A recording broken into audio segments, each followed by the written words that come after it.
happy you could tune in for another episode. This is kind of a fun one. We flew into Puyallup, Washington, and ended up going to the Truck Fest down there, which was really, really neat.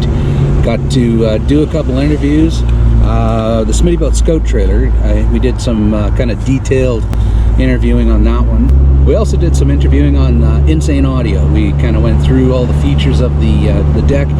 Really cool because it actually has topographical GPS. You can actually spin the area you're in around. You can download trail maps, and you can basically go through offline and do all the GPS on it. It's really, really neat. So there's that. We also went and saw the guys from Dana Spicer. They have some really cool new ring and pinions coming out, and covered that a little bit. All in all, it was actually a pretty fun trip. So I hope you enjoy it as much as I did. And yeah.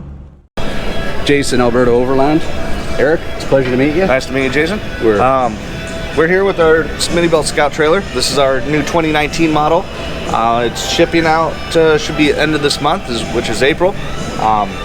Right now, we got a couple of improvements on it, and I'll just take you around it and show you what you can do with one of these things, basically. First thing is, how do you attach it to your vehicle? Well, we got a 2-inch receiver hitch here. It comes with a ball and a mount. This is for on-road use only. It doesn't have the articulation, but it detaches from a 2-inch receiver up here. Pull this out, you can put in one of your articulating style hitches, such as like the max coupler or the lock and roll articulating hitches. And that gives you almost unlimited movement.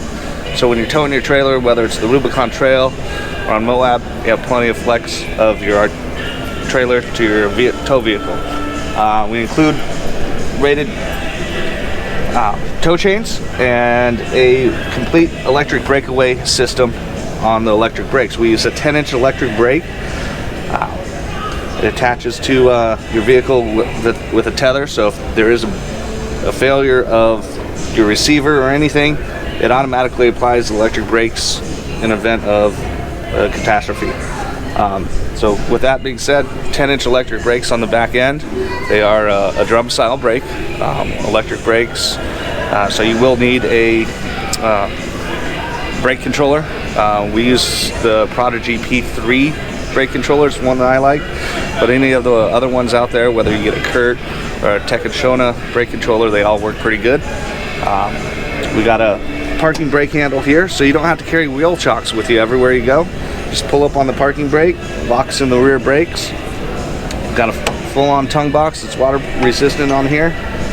All of our locks are keyed exactly the same, so every key, every lock around this whole trailer, they all use the same key for you.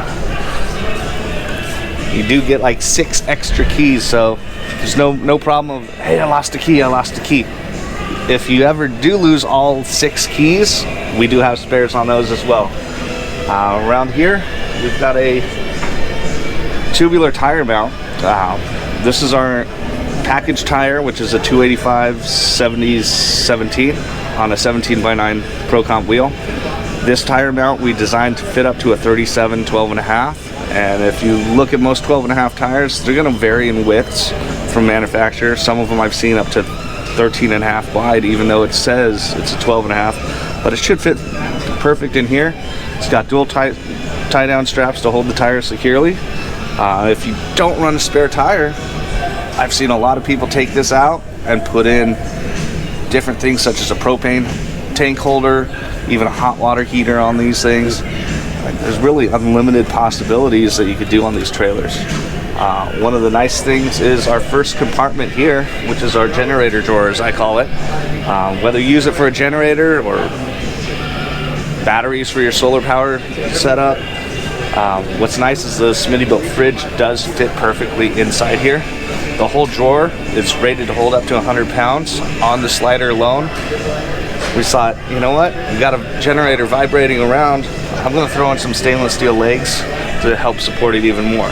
This thing pulls out completely away from the trailer to help not get your exhaust gases in the back, but we do recommend running a standalone exhaust system that runs it down underneath the trailer. Cuts down on the noise too when you're in camping, such as if you got the tent up here on our tent rack, cuts down on the noise up there. Speaking of tent rack, we designed this to fit our standard Smittybilt tent. However, we do have a lot of people that are doing the XL tents on here. The tent rack is adjustable in height, anywhere from 2 1/4 inches all the way up to 12 inches. Simply remove a stainless steel pin in here and you can adjust the height of the rack.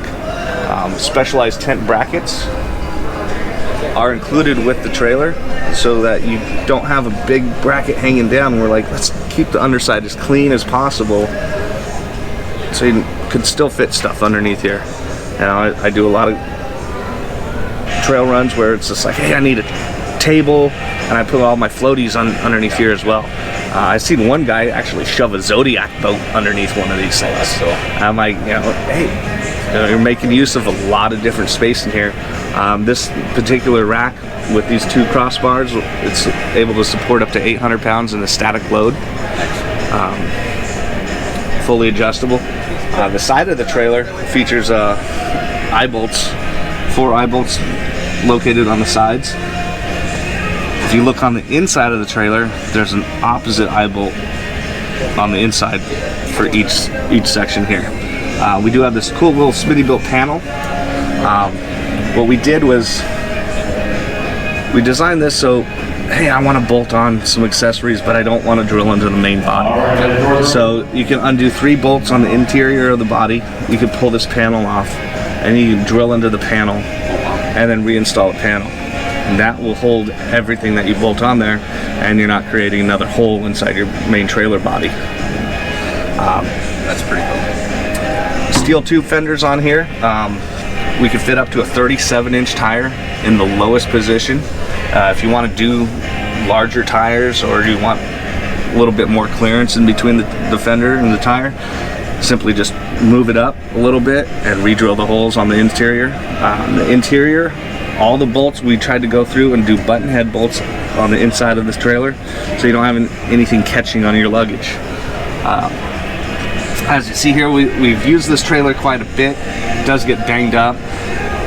One thing is, everything that we have on the trailer, the main body, all the sheet metal components, we e-coat them and then we powder coat them, so you have a layer of rust protection underneath there. Our main tube, all the tubular parts, such as the trailing arms, the tongue, that's all DOM tubing. We hot dip galvanize it, then we e-coat it and then powder coat it, and then on most of the undercarriage, everything is got an undercoating on it, rubberized undercoating, prevent anything from scratching, rusting, rock chips and everything. Around here, this is our main door. This opens up to give you 2 different sliders. They're locking sliders. There's dual locks. You got your single manual lock, and then on the inside you have a blue lever lock actually on the slider. So you push down on the blue lever lock, you can pull your slider all the way out. It's a full extension, and you got a 200-pound capacity on each one of these sliders. It locks into place, so if you're at a slight angle, you're not fighting with this thing sliding back in. So simply press the button and it slides back in perfectly. Locks into place, and then you have your secondary lock on here, locks on the side of the trailer. We have 1 recessed drawer, fits our fridge, some bigger objects you can throw in there, and then we have what I call the flat drawer, which has a flat surface and tie down points. Both sides have tie down points. I found out I use this more as a table than anything else when I'm out there. I'm like, where am I gonna? I'm gonna cook on the side, but where am I gonna sit and eat? Yeah. You know? Do I want to carry a foldable table? Yeah, those are pretty nice, but I'm a bigger guy. They don't feel that stable, so I pull this out, put all the food here. Everything's great. Lots of room on that table. Yeah, you got, I believe these are 40 inches. You got 40 inches of depth, roughly, inside here for each of them. Once again, you got your eye bolts here, catch on anything.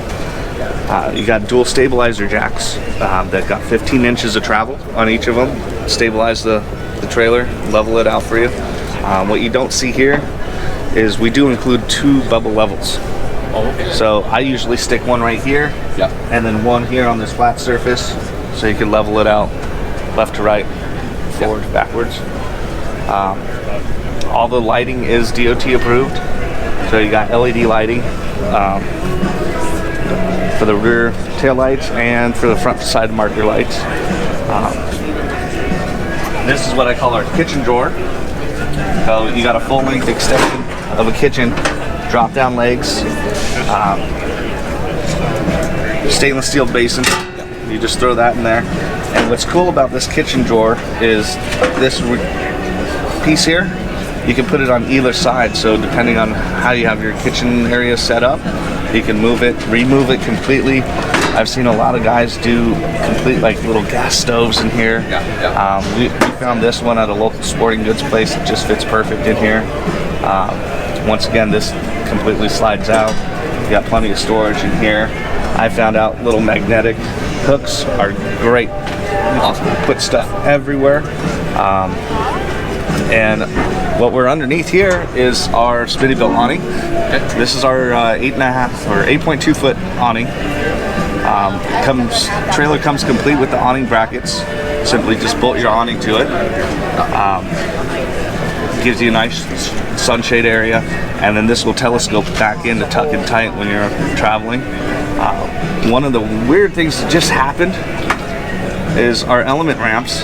The mounting holes for our element ramps mount up perfectly with the holes in our awning rack system, so you can mount 2 recovery racks on each side. Oh, perfect. Just in case there's one more storage area. It's always a must when you're out. And it's basically, it's a good little kit. It weighs in about 1,543 pounds. This is your curb weight on it. It's got a weight capacity of over 1,700 pounds on the weight capacity of the storage areas and everything. And total GVWR is just about 3,305, and towable by most vehicles, and great little thing. The suspension is one of the things that we have different than everyone else. We do a trailing arm setup, sort of like the old Volkswagen Bugs. We did a coil spring, bump stops, dual shocks on each of them with limit strap. So we went all out with like a desert racing style suspension. You get over 7.5 inches of travel out of the setup. One of the things we did was, I don't take a lot of stuff when I go camping, so I'm not putting 1,700 pounds of weight in here. I might have 500-600 pounds, tent, cooler, everything. We made sure that spring rate was soft enough to handle just a little bit of load in there and still give you a nice ride. And still have the weight capacity on the suspension. Features cam bolts on all the suspension links, so you can dial in your caster and your toe. Camber and toe. So it gives you a little adjustability, because some of the trailer guys, they want to run just a little bit of toe in, just to help straighten out the trailer when you're towing at high speed. So pretty good package deal, as you see it, with tent, awning, generator. You got space for your fridge. You can get the whole package for about $9,000.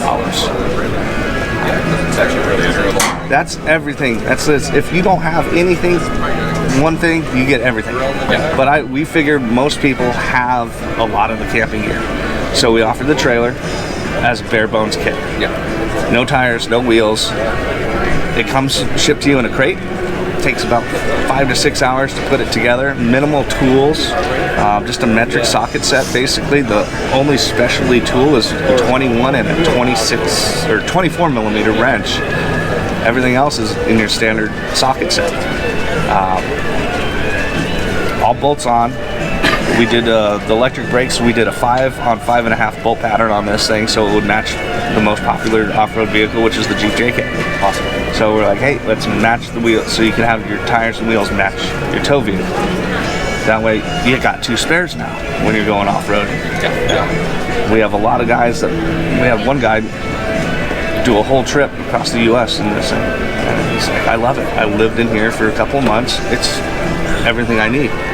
You know, so you can outfit it, doing LED lights. I've seen a lot of guys do that, and just give it little creature comforts, and you've got a perfect little base to build it off of.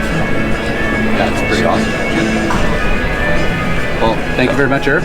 Oh, you're welcome. I really much appreciate that. We're gonna just grab some of the video. I want to get underneath and actually look at that suspension that you're talking about. Yeah, definitely. I really appreciate it. Thank you. Thanks for tuning in, everyone. Truckfest was an amazing success. A lot of fun, a lot of awesome interviews, which we're actually going to have in the next couple of episodes coming up. So stay tuned. We're going to have a lot more fun with the channel.